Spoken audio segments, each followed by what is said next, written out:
Une question. Est-ce qu'il vous arrive d'avoir peur? Oui.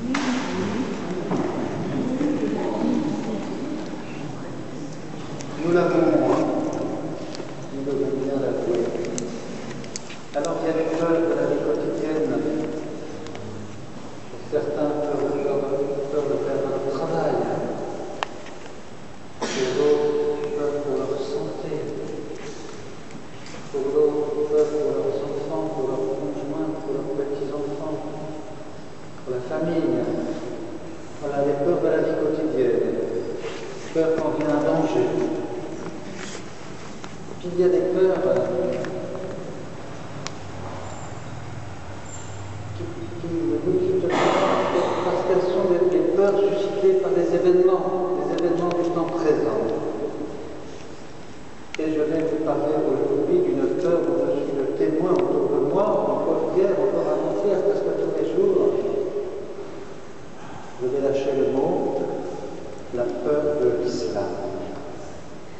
Nous devons aussi l'avouer que dans l'état de fragilité de notre Église catholique, devant la puissance qui monte jusqu'à la violence, parfois, souvent, dans certains pays, nous avons peur.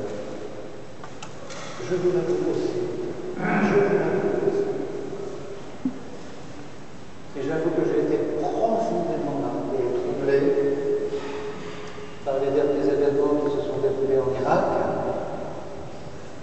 Je suis allé 2 fois dans cette petite ville de Karakosh, dans une ville antérieure, et quand j'ai vu que d'abord les djihadistes avaient vidé la ville de Mossoul de tous ces chrétiens, alors qu'ils étaient 100 000 quand j'y étais. 100 000 chrétiens, il n'en restait plus qu'un seul. Cette ville de Karakosh, par vagues successives, les réfugiés avaient fait d'un petit village une immense ville de 100 000 habitants, 100 000 chrétiens. Et voilà qu'avec toutes les autres petites villes autour de Mossoul, les chrétiens ont dû fuir une nouvelle fois. Or, nous avions prié le mercredi 6 août, jour de la transfiguration, la fête de la transfiguration qui était une très grande fête pour les chrétiens de l'Orient, très grande fête, presque aussi importante que Pâques, car on y fête le Christ transfiguré et déjà ressuscité. Nous avons prié pour la paix pour les chrétiens d'Irak ce jour-là. Vous vous souvenez, peut-être que vous n'aviez pas entendu parler de cette journée mondiale de prière pour les chrétiens d'Orient. Et voilà que dans la nuit du 6 au 7, l'armée djihadiste de l'État islamique chasse les chrétiens de tous les villages de Mossoul. De quoi dire au Seigneur, mais qu'est-ce que tu fais? De même que j'avais été profondément marqué par le fait de cette magnifique prière du pape François le jour de la Pentecôte, le dimanche 8 juin après-midi, dans son jardin du Vatican. Il avait réussi à rassembler autour de lui le chef d'État de la Palestine, Mahmoud Abbas, le chef de l'État d'Israël, Simone Peres, pour prier ensemble pour la paix. Et quelques jours après, qu'est-ce qui se passe? Les extrémistes mettent le feu aux poudres, comme si c'était le démon lui-même qui n'avait pas pu supporter cette prière et qui mettait le feu. Vous avez vu l'attentat qui a tué 3 juifs, un Hébreu, des extrémistes palestiniens, et juste après, 2 Palestiniens tués par des extrémistes juifs, et le feu a pris. Et c'est Gaza qui s'est enflammé. Et heureusement ça s'est arrêté là, mais on a toujours peur que ça s'étende. Et déjà en France, avec des manifestations, on se dit, mais qu'est-ce qui va se passer? Les uns vont attaquer d'un côté, les autres vont attaquer de l'autre, et nous allons contre les autres, exactement comme les chrétiens de l'Irak. Là encore, le pape François ne pouvait pas manquer d'être troublé. Et il entendait le trouble dans le cœur des chrétiens qui avaient prié avec lui le jour de la Pentecôte. Et il nous a dit, non, la prière n'est pas vaine, car elle empêche le mal de ravager notre propre cœur. La prière est le rempart contre la violence et contre la haine en nous et peut-être dans notre vie. Oui, il y a de quoi dans cette peur. Mais nous le savons. Le Christ lui-même nous l'a dit. La peur n'est pas chrétienne. Alors comment la parole de Dieu aujourd'hui que nous avons proclamée en ce dimanche peut-elle éclairer notre méditation et peut-être nous guérir de la peur? Vous avez entendu le magnifique récit du prophète Élie, et moi un tout petit extrait. Le prophète Élie, il a eu peur. Il avait le roi Akab et la reine Jézabel assez trop qui voulaient le tuer. De faire taire une fois pour toutes ce prophète de Dieu. Et Élie, il a peur, il s'enfuit, il est aujourd'hui dans une caserne, dans une caverne, et c'est la nuit. Il a peur le prophète. Il l'avoue, il a même dit à Dieu, je veux mourir. Et il s'était arrêté de manger. Alors Dieu a dit, il y a un stratagème pour qu'il puisse quand même manger et ne pas mourir, car Dieu ne pouvait pas laisser le prophète. Vous avez entendu les apôtres sur leur barque. Et quand on parle de la barque des apôtres, c'est la barque de l'Église. Ils essuient la tempête. Et vous avez remarqué, ce n'est pas de la tempête qu'ils ont peur. Ce sont des marins aguerris. Ils savent que ce n'est pas la première et que ce n'est pas la dernière et qu'ils en ont vu d'autres. Comme la barque de l'Église depuis 2000 ans, elle en a connu des tempêtes. Et à chaque fois, elle a fait l'expérience qu'elle sortait de la tempête. Que le Christ apaisait le vent et la tempête. Là, ils ont eu peur du fantôme. Et c'est qui le fantôme? C'est qui le fantôme? Jésus. C'est Jésus. Ça veut dire que leur foi,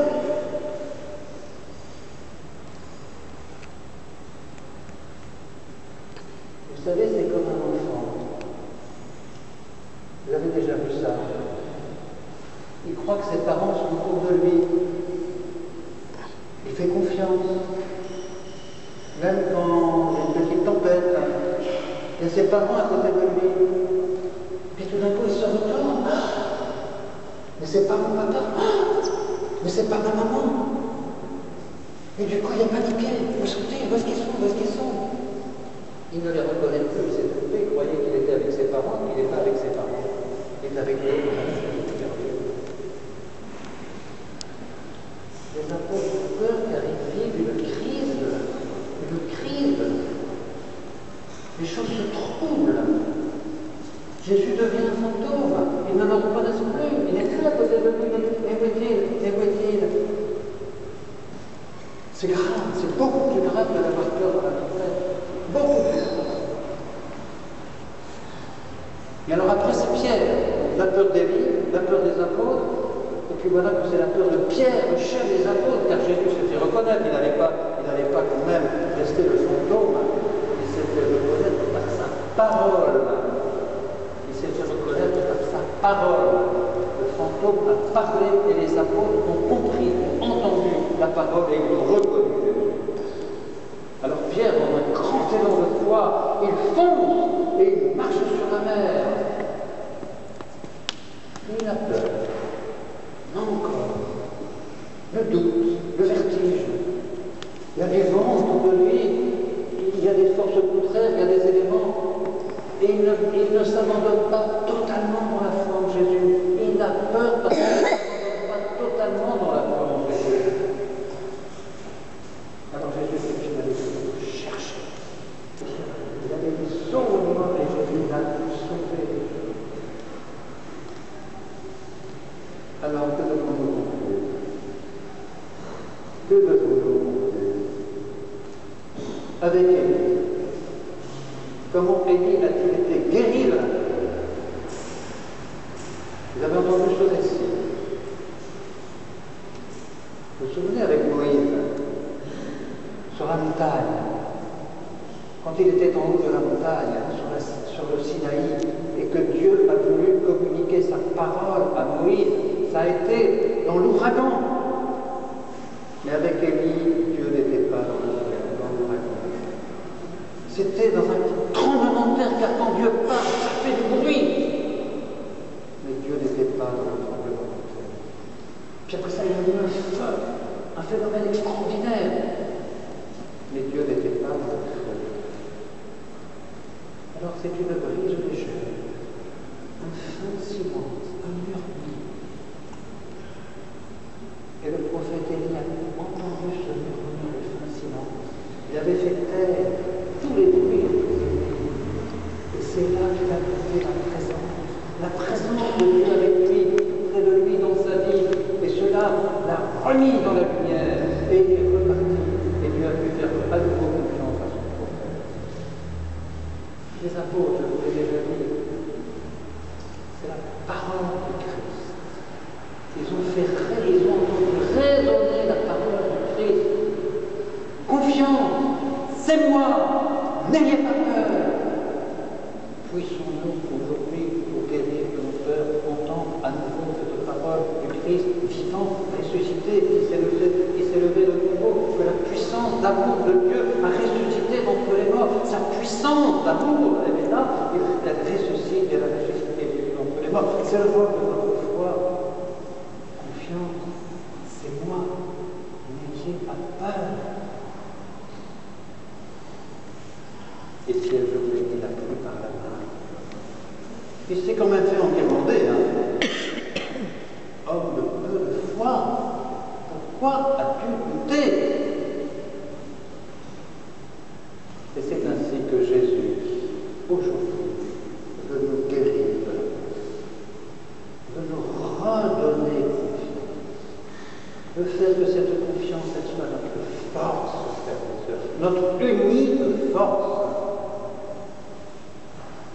Voilà. Alors, concrètement, car la peur, elle est toujours là.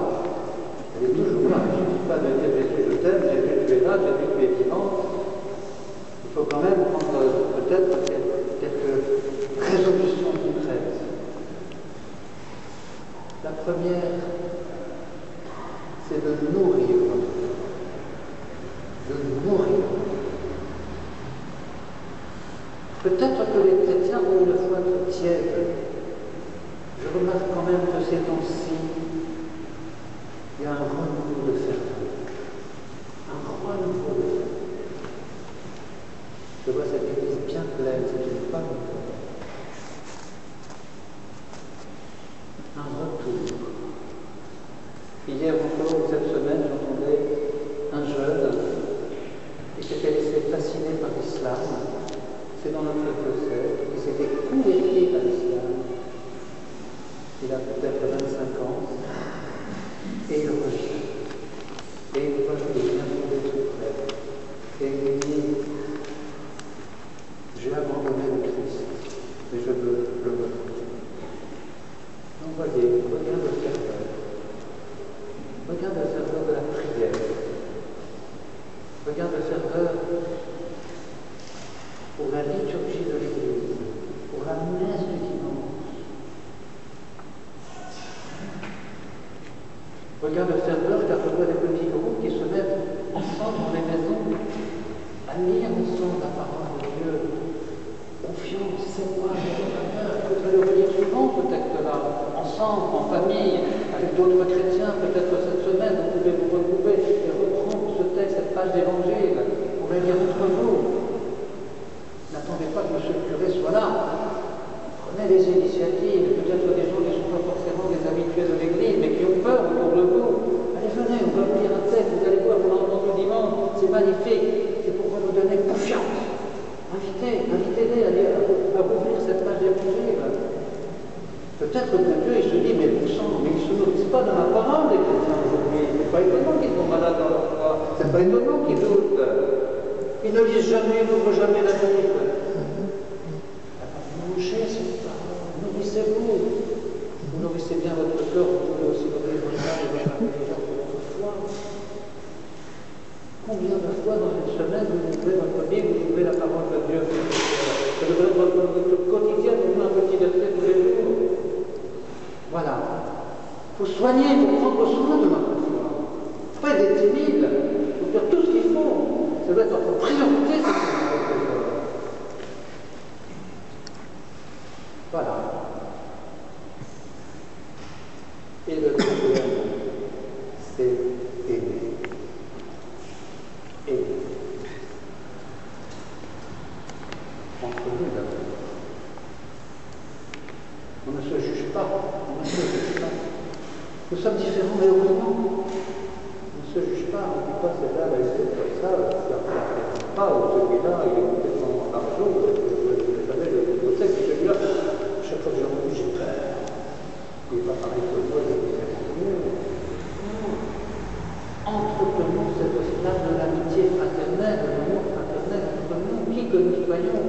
Nous sommes des chrétiens, alors si entre nous, nous ne nous aimons pas, c'est pas étonnant que autour de nous, ils ont envie d'être chrétiens, puisqu'ils vont regarder ceux qui sont en train de se jalouser, se disputer, etc. Non. L'amour en famille, l'amour en couple, voilà, on le sait bien. Apprendre, c'est là à l'école des livres pour aimer davantage. Alors, aimer les musulmans, qu'est-ce qu'il veut dire le Christ? Aimer les musulmans. Oui. Je voudrais rapporter le témoignage d'un évêque que j'ai rencontré il y a quelques semaines. Pardonnez-moi d'être un peu long, mais le sujet est important, hein, vous ne croyez pas? L'évêque de Djougou, au Bénin. Édouard, il fait aussi au séminaire tous les jours avec les musulmans. Hein. Tous les jours, hein, quotidiennement, peut-être dans les familles. L'évêque de Djougou, ses grands-parents étaient musulmans. C'est une père qui s'est convertie à la foi catholique. Et ses parents ont accepté. Et lui, maintenant, le petit-fils, il est évêque au Bénin. L'un des 10 évêques des Bénin. Je l'ai entendu, j'ai passé de longs mois avec lui. Il dit, c'est vrai, il y a une grande différence entre les chrétiens et les musulmans. C'est que la violence n'est pas incompatible avec la foi de l'islam. Elle n'est pas incompatible. Et donc, il peut se laisser entraîner dans la violence en bonne conscience. Or, la violence n'est pas compatible avec la foi chrétienne quand nous contemplons la croix du Christ. Nous savons que lui n'a pas rendu la gifle qu'il a frappée sur la joue droite, mais il a tendu l'autre. Il s'est laissé humilier. Ça, c'est la force de l'amour. Et nous croyons plus que d'autres, oui, plus que d'autres, en la puissance de l'amour que nous contemplons dans le Christ de Jésus et que la puissance de Dieu a ressuscité d'entre les morts parce qu'il a aimé. Alors, même si nous devons aussi travailler, oui, travailler pour bien découvrir que la foi de l'islam, ce n'est pas la foi des chrétiens. Il y a une différence fondamentale. Nous n'avons pas le même chemin pour aller à Dieu. Mais nous savons qu'il n'y a qu'un seul chemin pour aller à Dieu. Nous avons eu cette révélation qu'il n'y a qu'un seul chemin pour aller à Dieu, c'est l'amour des frères. Ça, c'est notre révélation. Alors, apprenons, étudions notre foi pour pouvoir répondre à ceux qui disent « Bon, moi je préfère être musulman que chrétien ». Il faut pouvoir être défenseur de sa foi. Aussi, être fort, tellement fort dans sa foi que nous pouvons avec des mots la défendre. Mais l'ultime témoignage, c'est celui de l'amour. Alors le Christ nous invite à aimer aussi ceux qui sont à côté de nous,